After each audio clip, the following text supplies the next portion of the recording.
Good morning and welcome to Mike Ferry TV. It is the week of June 24th through 30. We are virtually now, 2.5 weeks away from the retreat. And as you've heard me say time and time again, have you signed up to go? Oh, by the way, you're going to love this. I got a nasty email from one of the people that watches Mike Ferry TV saying, I'm a little offended about the fact that sometimes in your presentation, you're trying to sell me on going to your retreat. Too bad. You don't have to watch. I think this is not pay TV. I don't think you're paying a subscriber, anybody, to watch what I do. If you can't handle the heat, get out of the kitchen. I am going to at times try to convince you to join us at what we do, for goodness sakes. You're a salesperson. You're not selling the seller on signing a contract. You've made a mistake. So if you're offended about the fact that I want you to come to the retreat, be offended and pay close attention to week 12 of the Mike Ferry sales system. Closing skills. Over the years, I've had the good fortune of reading a lot of interesting and wonderful books on the topic of closing. There's some wonderful speakers out there. I look at Roger Dawson, Floyd Wickman, some of the old timers like myself, Dave Diegelman, who some of you may not remember, out of San Francisco, that had wonderful 2, 3, 4 all-day seminars on closing. And I've gone to a lot of them. I've read all the books. I've read all the notes. And gosh, these guys and gals are great at presenting 6 hours on closing. I just never understood that because of what I'm going to tell you first. I thought, and believe me, I'm wrong most of the time, that closing was a natural ending to a good presentation. How does that sound? Closing is a natural ending to a good presentation. Well, no, let's look at it this way. Closing is a natural ending to a good presentation. Okay, let's take it this way. Closing is a natural ending to a good presentation. Have you got the message yet? See, the truth is, if you are a dynamic presenter, people want what you have to sell. If you're a lousy presenter, you got to have 35 magical closing techniques. Oh, here's the pen. Oops, sorry, I didn't mean to drop it on your lap. You need to learn all that crap if you don't know how to present.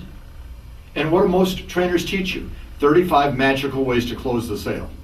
Now here's a fun one. Mary and Bob, any questions about what I've presented so far? No, it seems to make a lot of sense. Would you sign the contract, please? Wow, wasn't that severe? Wasn't that complicated? Whoa, Mike, you mean you just say to them, would you sign the contract, please? Every single time. Would you sign the contract, please? About a month ago, I mentioned that I did this demonstration in Las Vegas of a listing presentation. And towards the end, I said, do you folks have any more questions? They said no. I said, would you sign the contract, please? And the husband hesitated and said, well, I'm not 100% sure. I said, well, in this case, Skipper was the wife's name. Are you sure? She goes, absolutely. I said, would you sign first? She goes, absolutely. And then she said, Tom, sign it. Well, you see, she was stronger in the close than I was, but I had made a great presentation. My question for you is this. If you make a presentation at the level we keep talking about, are they going to hesitate? The answer is no. See, whenever somebody has presented to you something in a manner that you like, now, people say the following, there are suckers born every day. You know what that tells me? That means there are a lot of people that are really good in their presentation. Because when people read the presentation, all the suckers line up and buy what they have to sell. Now, I'm saying to you right up front that if you're not smart enough to decide if you're a sucker or a smart buyer, that's your problem, not mine. Because a smart buyer is going to evaluate what's being presented to make sure it makes sense to them. But there's one show that I like to watch every couple weeks on TV, and it's a show about con men. And every couple weeks there's a new little half-an-hour series on con men and how they con people out of tens of millions of dollars to hundreds of millions of dollars. And the reason I love to watch it, because they always show what these people do for presentation. And I'm always sitting there with Sabrina, we're always saying, can you believe these people are dumb enough to buy that presentation? Truth is they do, don't they? Because the strength of the presentation. Now, you're not dealing with suckers, you're not dealing with dummies, you're dealing with sellers that have a need for what you have to offer.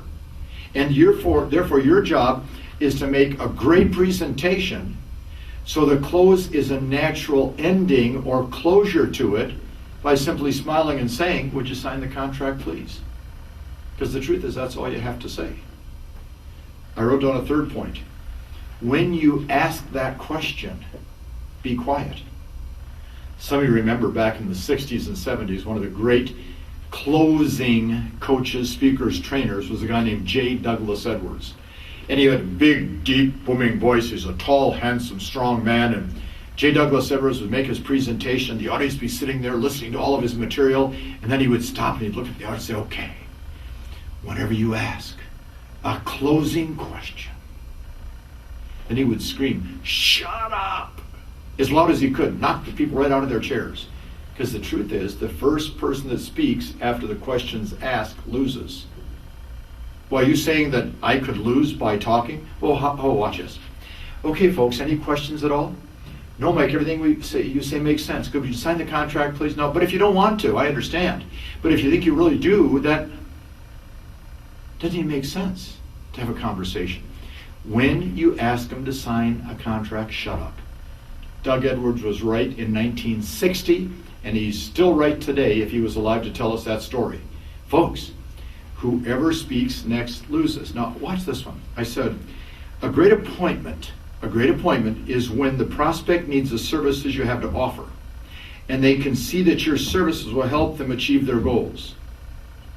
This makes the close simple, doesn't it? Okay, a great appointment, now let's agree on this. A great appointment, that's what you want, is when the prospect needs what you have to sell. And they can see that what you're saying and offering is going to solve their problem. This makes the close quite simple, doesn't it? See, there's no reason to have to learn 23 trick closes. Just like there's no reason to have to learn 45 answers to objections like we talked about last week. How about this thought? Since all the objections are the same, learn the answers. You only have to have one answer, and then you just have to proceed on in your presentation. Remember at the end of last week's, there were steps you had to take to follow to handle objections. And what was step number 6? Continue with your presentation. Guys and gals, I wrote down the following. Being a good closer is more about attitude, what's going on here, enthusiasm, I can do the job for you, confidence, there's nobody can do it better, and the belief that using strong words is in most cases going to intimidate the prospect rather than bring them onto your side. You don't have to yell and scream and holler and do all those things people talk about in the close. Watch. Mary and Bob, I've presented to you exactly what has to be agreed upon in price, and we agree on price, don't we? Well, yes, we do. And you can see now that the commission you're going to pay me when the property sells is worth it because of the value I present to you, correct? Yes. Let's get started. I need you to sign the contract, please. I wasn't yelling and screaming and hollering and doing back flips and jumping up and down. I don't have to go through any of that if I'm good at my presentation. And then, of course, you're going to love this one. If you follow the listing presentation verbatim and you're sitting in front of a qualified and motivated seller, the close is simple. When you haven't pre-qualified and you don't know their motivation, boy, the close is a complicated part of the process. See, always remember that the close is a natural ending. It's the last little part, simply a signature. Not a big deal. But see, if we do everything right, now watch this. I'm going to manage my time. I'm going to prospect, call my past client centers of influence. I'm going to develop some leads. I'm going to do some lead follow-up. I'm going to pre-qualify. I'm going to make a strong presentation, present a great image, price the property to sell, handle any objections that might come up, and then I'm simply going to ask them to sign the contract. Guys and gals, you can do this better than you ever dreamed possible if you follow the advice we give you in the Mike Ferry sales system. Homework. Download, because we have some great closes, just 1 or 2 on the listing for you to look at. Download, look at them. Practice in front of your mirror. Oh, do you have the mirror on your desk yet? And what was it cost? $2.99? Not a great mirror. Might distort your look, but all you're looking for is the smile. Practice. Would you sign the contract, please? Would you sign the contract, please? Hey, would you sign the contract, please? Not this. Are you going to sign the contract? Wrong one. Would you sign the contract, please? And then make sure that you work carefully with your broker, your manager, or if you have a coach, on the strength of your listing presentation. You know, we're going to start next week on negotiating contracts, and quite honestly, we're just about at the end of the first part of the Mike Ferry sales system. The first part is 12 to 15 steps depending on you. So the first part is going to end with negotiating, and then we're going to get into the heart of how do we build a long-term business through the Mike Ferry sales system, which will be steps 14, 15, 16, 17, 18, etc. I'm excited about what we're doing together. I'm excited that you're watching. I'm excited that you're listening, that you're trying. And for those sending in the emails, keep sending them in. I'll respond as quickly as I can. See you next week.